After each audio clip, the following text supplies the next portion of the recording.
Good morning friends, आपका स्वागत है कैरियर लैब 247 यूट्यूब चैनल पे। आज है 8 अक्टूबर 2020 और आज हम लोग 8 अक्टूबर का करंट अफेयर्स करेंगे। आज के करंट अफेयर से कुछ हम लोग एमसीक्यू डिस्कस करेंगे और इन एमसीक्यू से रिलेटेड जितने भी इम्पोर्टेंट स्टैटिक्स होंगे इन सारे को आज हम लोग डिस्कस करेंगे। तो फ्रेंड्स, आप इस वीडियो को लास्ट तक देखें। लास्ट में मैं आपसे एक क्वेश्चन पूछूंगी और उसका आंसर आपको कमेंट बॉक्स में बताना है। आज की वीडियो का पीडीएफ आप लोगों को टेलीग्राम चैनल पे अवेलेबल करा दिया गया है और इस टेलीग्राम चैनल का लिंक मैंने नीचे डिस्क्रिप्शन बॉक्स में दे दिया है। आप उस लिंक को क्लिक करके आज के वीडियो का पीडीएफ डाउनलोड कर सकते हैं। फ्रेंड्स, अगर आप मेरे चैनल पे नए हैं तो मेरे चैनल को सब्सक्राइब करना ना भूलें और इस बेल आइकन का बटन जरूर दबाएं जिससे मेरे अपकमिंग वीडियो की नोटिफिकेशन आपको मिलती रहे। तो चलिए स्टार्ट करते हैं इस सेशन को। आज का मेरा फर्स्ट क्वेश्चन है, हाल ही में भारतीय स्टेट बैंक के अध्यक्ष के रूप में किन्हें नियुक्त किया गया है? Who has been appointed as the chairman of State Bank of India recently? तो यह है दिनेश कुमार खरा। तो इसका आंसर हो जाएगा सी। फ्रेंड्स, अभी दिनेश कुमार खरा को भारतीय स्टेट बैंक के अध्यक्ष के रूप में अपॉइंट किया गया है और इनकी नियुक्ति 3 साल के लिए की गई है। फ्रेंड्स, ये 3 साल तक अपने इस पद पे बने रहेंगे और इन्होंने किनका स्थान लिया है? तो इन्होंने स्थान लिया है रजनीश कुमार का। किनका? रजनीश कुमार का। फ्रेंड्स, अब दिनेश कुमार खरा है जो भारतीय स्टेट बैंक के अध्यक्ष के रूप में अपॉइंट किए गए हैं। तो हम लोग भारतीय स्टेट बैंक से रिलेटेड कुछ स्टैटिस्टिक्स देख लेते हैं। अब हम लोग जानते हैं स्टेट बैंक ऑफ इंडिया के बारे में। एसबीआई का फाउंडेशन कब हुआ था? 1 जुलाई 1955 में। एसबीआई का हेडक्वार्टर कहाँ है? मुंबई। और अभी प्रेजेंट टाइम एसबीआई के चेयरमैन कौन है? दिनेश कुमार खरा और ये अभी न्यूली अपॉइंट हुए हैं। फ्रेंड्स, स्टेट बैंक का टैगलाइन क्या है? The banker to every Indian, the nation banks on us, a bank of common man, with you all the way और pure banking, nothing else. Next question है, हाल ही में किस राज्य सरकार ने कोरोना सघन सामुदायिक सर्वेक्षण अभियान शुरू किया है? Which state government has recently launched the Corona Intensive Community Survey Campaign? तो यह है छत्तीसगढ़। तो इसका आंसर हो जाएगा ए। फ्रेंड्स, अभी छत्तीसगढ़ राज्य सरकार के द्वारा कोरोना सघन सामुदायिक सर्वेक्षण अभियान को स्टार्ट किया गया है। फ्रेंड्स, इस अभियान के तहत जितने भी ग्रामीण हैं या फिर शहरी इलाके हैं, इन सभी इलाकों में जाकर डोर टू डोर कोरोना संक्रमण का पता लगाया जाएगा और ऐसे लोग जिनमें कोरोना संक्रमण का लक्षण पाया जाएगा उनका इलाज भी करवाया जाएगा। फ्रेंड्स, अभी इस अभियान को स्टार्ट किया गया है छत्तीसगढ़ राज्य सरकार के द्वारा। तो हम लोग छत्तीसगढ़ से रिलेटेड कुछ स्टैटिस्टिक्स देख लेते हैं। आइए अब हम लोग जानते हैं छत्तीसगढ़ के बारे में। छत्तीसगढ़ का कैपिटल क्या है? रायपुर। और अभी प्रेजेंट टाइम में छत्तीसगढ़ के चीफ मिनिस्टर कौन है? भूपेश बघेल। फ्रेंड्स, अभी प्रेजेंट टाइम में छत्तीसगढ़ के गवर्नर कौन है? अनुसुईया उइके। क्या नाम है उनका? अनुसुईया उइके। नेक्स्ट क्वेश्चन है, हाल ही में वर्ष 2020 का भौतिकी क्षेत्र में नोबेल पुरस्कार किन्हें प्रदान किया गया है? Recently who has been awarded the Nobel prize in physics in the year 2020? तो ये है रोजर पेनरोज, रेइनहार्ड गेंजल और एंड्रिया घेज। तो इसका आंसर हो जाएगा डी, यानी all of these.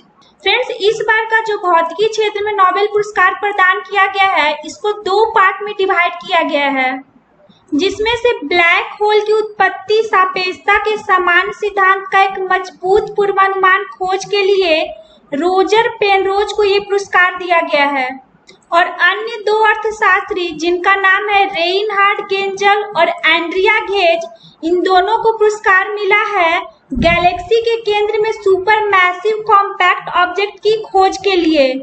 Friends, Roger Penrose हैं जो ब्रिटेन के रहने वाले हैं, रेइनहार्ड गेंजल हैं जो जर्मनी के रहने वाले हैं और एंड्रिया घेज हैं जो अमेरिका के रहने वाले हैं।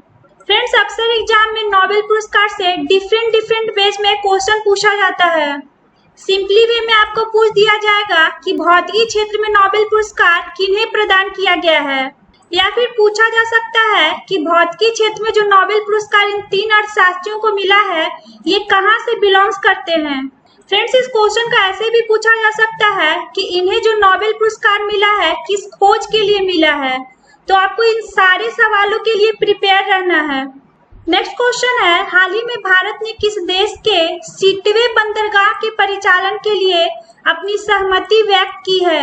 Recently which country has agreed to operate the Sittwe port of which country? तो यह है म्यांमार, तो इसका आंसर हो जाएगा ए। फ्रेंड्स, अभी भारत ने म्यांमार देश के सीटवे बंदरगाह के परिचालन के लिए अपनी सहमति व्यक्त की है।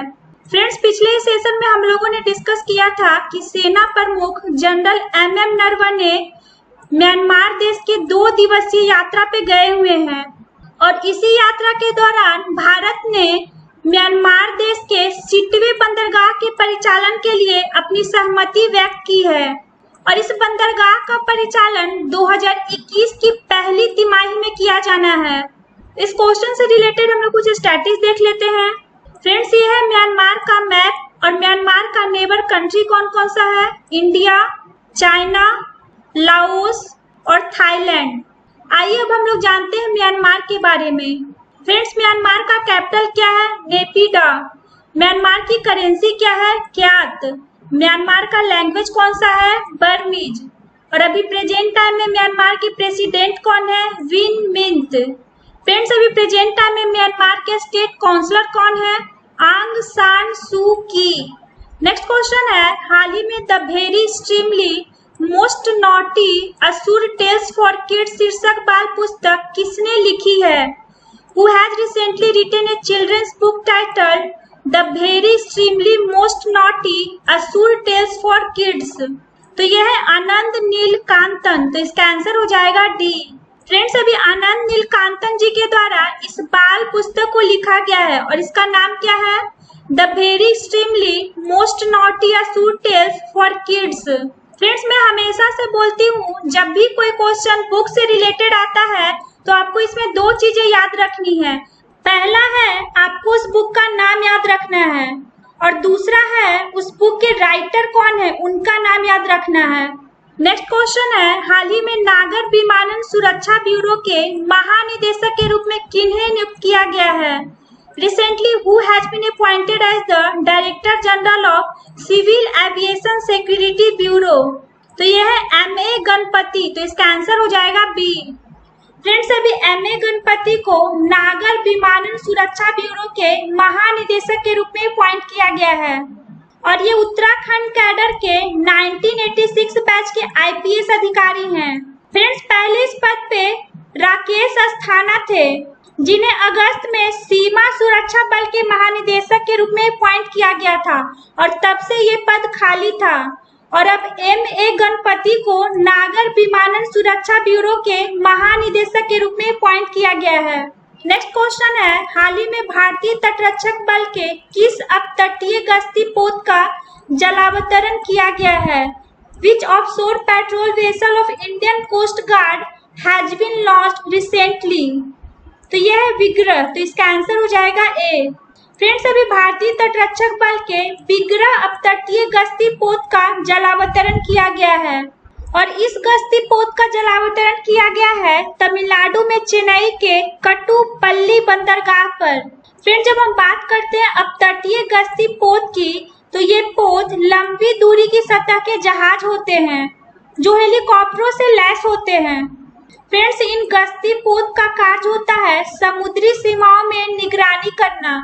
अब हम लोग जानते हैं इंडियन कोस्ट गार्ड के बारे में। फ्रेंड्स, इंडियन कोस्ट गार्ड का एस्टेब्लिशमेंट कब हुआ था? 18 अगस्त 1978 में।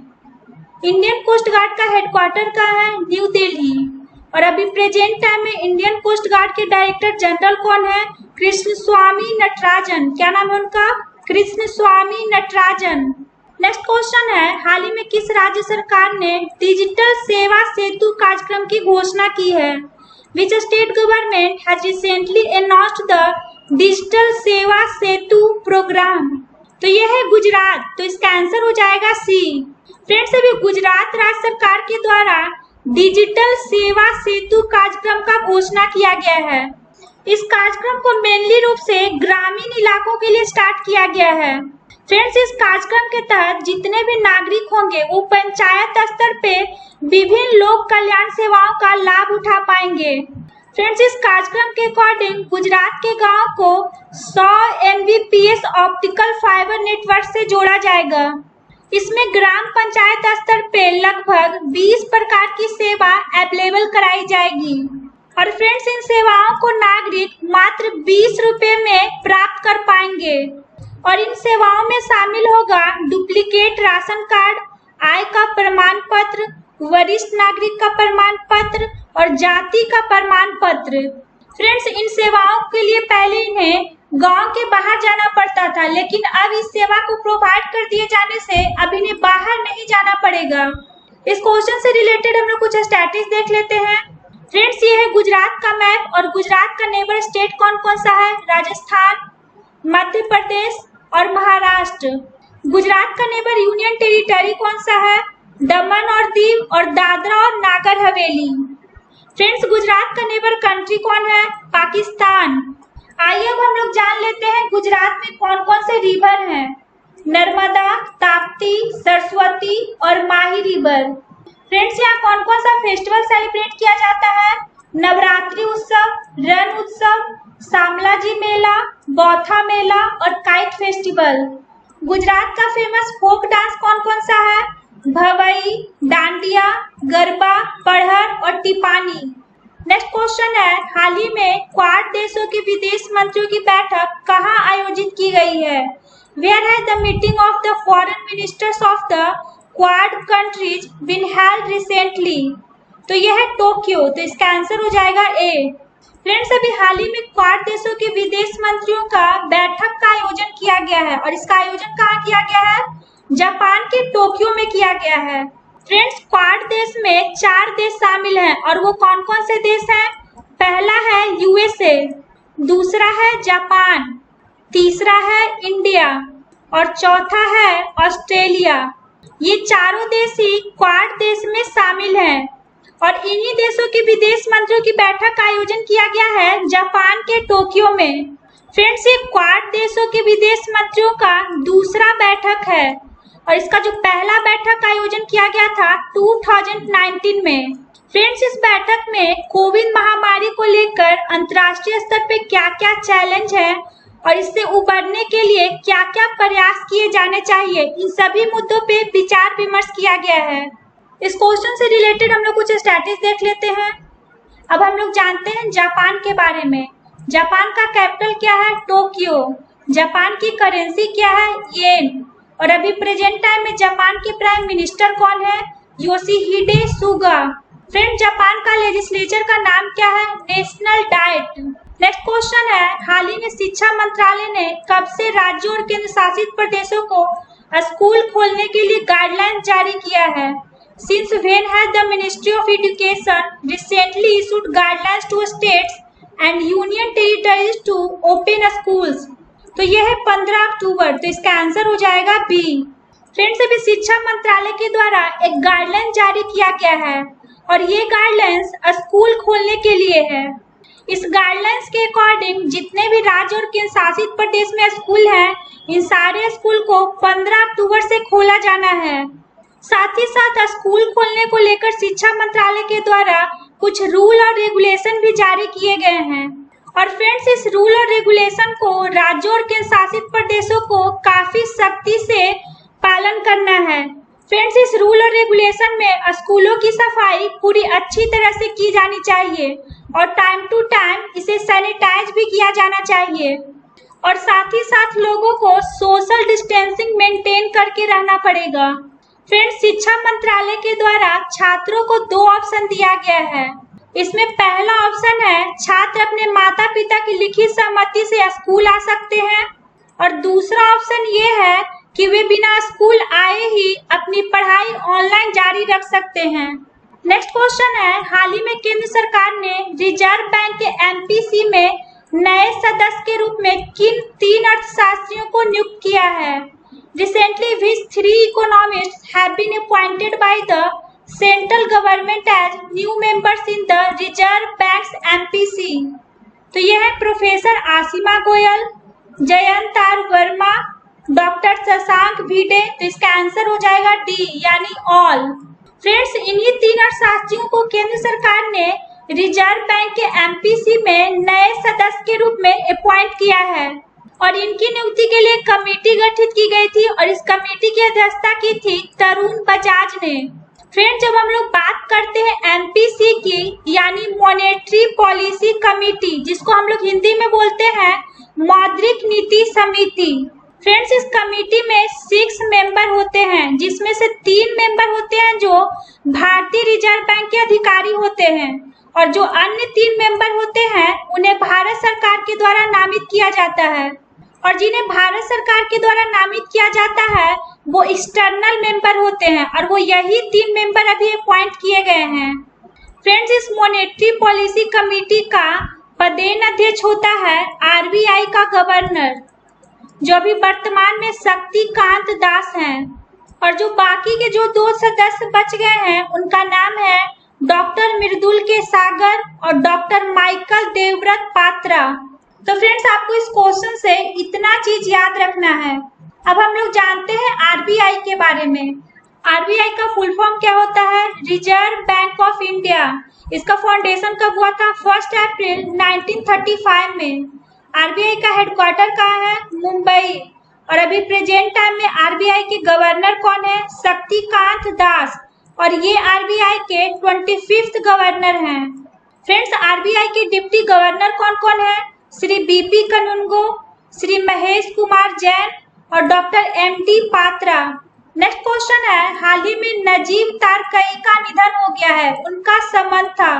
Recently Najeeb Tarakai has passed away, he was related to. तो ये एक खिलाड़ी थे, तो इसका आंसर हो जाएगा ए।